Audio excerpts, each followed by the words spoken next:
Welcome to Everything Sociology 24, your doorway into the pulse of Nigerian society and more. My name is Odi Godwin Agbaka, and in today's special investigative feature, we journey through one of Nigeria's most overlooked sacrifices, and that is the haunting heroic tale of Brigadier Samuel Ademulegun, a soldier whose loyalty to Nigeria cost him absolutely everything: his life, his pregnant wife, and a future that never came to be. But please remember to kindly subscribe to this channel. It was January 15th, 1966, just another night in Nigeria's post-independence democracy, in Kaduna's GRA, inside the quiet walls of a military home. Brigadier Samuel Ademulegun was sleeping beside his wife, Latifat, 8 months pregnant. Neither of them would live to see daylight. That night, a group of radical young army officers stormed into their bedroom, demanding the key to the brigade's armoury. Ademulegun, then a commander of the 1st Brigade of the Nigerian Army, stood his ground. His refusal wasn't just about the key, it was a rejection of the chaos that sought to unravel the country. It was patriotism in its purest and deadliest form. They killed him, and they also killed his wife.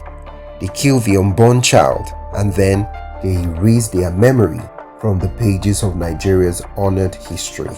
Born on October 20th, 1924, in Owo, present-day Ondo State, Samuel Ademulegun began his adult life as a teacher before joining the British-led West African Frontier Force in 1942.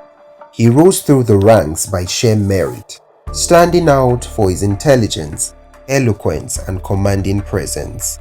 By the time Nigeria gained independence in 1960, Ademulegun had become a symbol of military professionalism.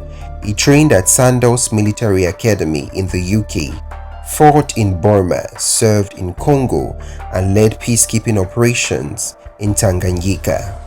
Fellow officers like General Olufemi Olutoye would later describe him as a soldier's soldier, obeying, sharp, and thoroughly professional. But as political tensions flared in the early years of the Republic, the military began to simmer with discontent. The first coup was plotted by idealistic, frustrated young officers from multiple ethnic groups, including the infamous Chukwuma Kaduna Nziogo and Emmanuel Ifeajuna. On that fateful night, their bullets changed the course of Nigerians' history forever and silenced one of its brightest hopes. Even afterwards, the Ademulegun family, displaced and stunned, leaned heavily on the Nigerian Army, which took over the children's education. Yet, the respect and gratitude due to their father never truly came.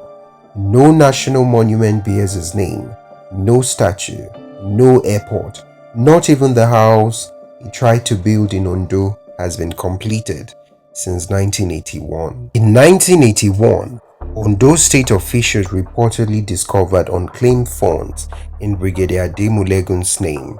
They proposed using the money to build a symbolic 4-bedroom home in his hometown. Something tangible for the family, you may think, and a tribute to a life cut short. But over 4 decades later, that house remains a skeletal structure lost in the bush. Sadly, even the simple act of knowing where Samuel Ademulegun was buried took years of persistence. Eventually, his tomb was found in Kaduna Military Cemetery. But one will ask, why did it have to take so many years? Other military officers who died that night, like Brigadier Zachariah Maimalari, have since had airports named after them.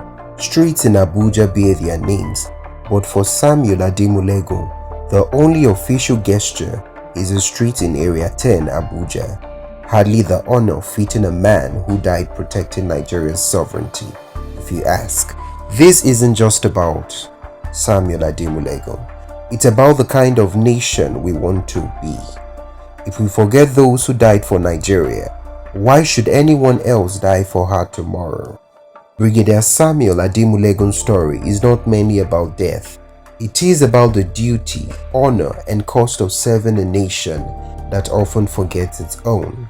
His sacrifice and that of Latifat and the unborn child is the kind of story that should certainly be taught in classrooms, dramatized in films, and memorialized in national monument.